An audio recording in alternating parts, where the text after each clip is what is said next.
इस साखी में कबीरदास जी ने गुरु और गोविंद, गोविंद का मतलब भगवान जी हैं, भगवान हैं, यहाँ पर ईश्वर हैं, गुरु और ईश्वर की तुलना करते हुए कहा है कि मेरे सामने गुरु और गोविंद दोनों खड़े हैं। दो खड़े मतलब दोनों खड़े हैं, काके लागू पाए, लेकिन मेरे सामने उलझन ये है कि मैं किसके पैर पहले स्पर्श करूं, किसके पैर छूऊं।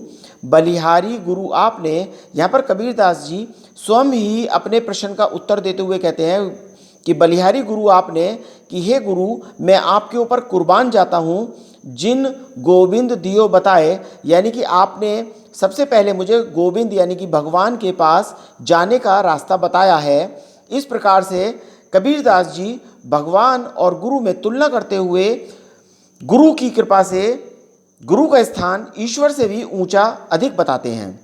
दूसरी साखी में जब मैं था तब हरि नहीं, यहाँ पर मैं का अर्थ अहंकार से है। कबीरदास जी कहते हैं कि जब मेरे अंदर अहंकार था तब मेरे अंदर ईश्वर नहीं था, अब हरि है मैं नहीं, अब ईश्वर है मेरे अंदर, लेकिन मेरे अंदर अब अहंकार नहीं है। इसका अर्थ है कि जहाँ पर ईश्वर का वास होता है वहाँ पर अहंकार नहीं होता।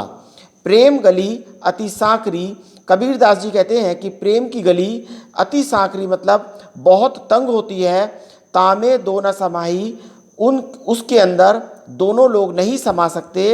अर्थात कबीरदास जी यहाँ पर कहते हैं कि अहंकार और भगवान दोनों एक साथ नहीं रह सकते। यहाँ पर भाव यह है कि अहंकारी व्यक्ति कभी भी भगवान को नहीं पा सकता। काकर पाथर जोर के मस्जिद लई बनाए, यहाँ पर कबीरदास जी अपनी प्रचलित रूढ़ियों और आडंबरों पर गहरी चोट करते हैं।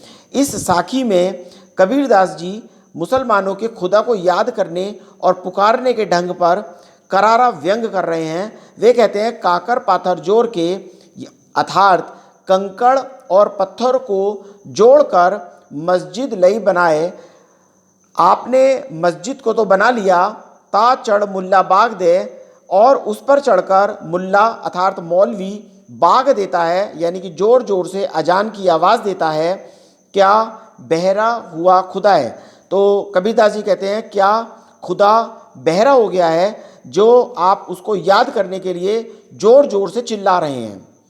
पाहन पूजे हरि मिले तो मैं पूजू पहाड़, और इस साखी में हिंदुओं की मूर्ति पूजा के ऊपर वो करारा व्यंग करते हैं। वो कहते हैं पाहन का मतलब पत्थर है।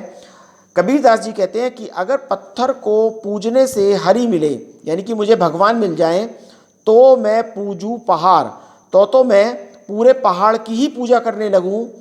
ताते ये चाकी भली, उससे अच्छा तो ये चक्की है। पीस खाए संसार, जिसके द्वारा पिसा गया अनाज पूरा संसार खाता है, और उसके द्वारा पीसे गए अनाज से पूरे संसार के लोगों का पेट भरता है। सात संबंध की मसी करो, लेखनी सब बन राय, यहाँ पर कबीरदास जी भगवान के गुणों का अनंत वर्णन करते हैं। वो कहते हैं कि भगवान के गुणों का बखान ही नहीं किया जा सकता।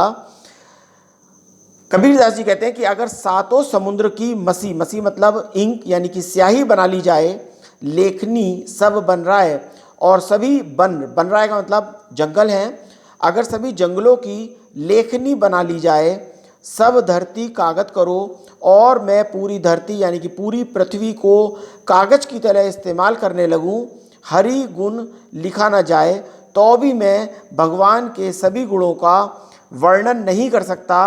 अर्थात ये कबीरदास जी कहते हैं कि ईश्वर के अनंत गुण हैं, और सातों समुद्र, सारे जंगल और पूरी धरती भी ईश्वर के अनंत गुणों के लिए बखान करने के लिए पर्याप्त नहीं है।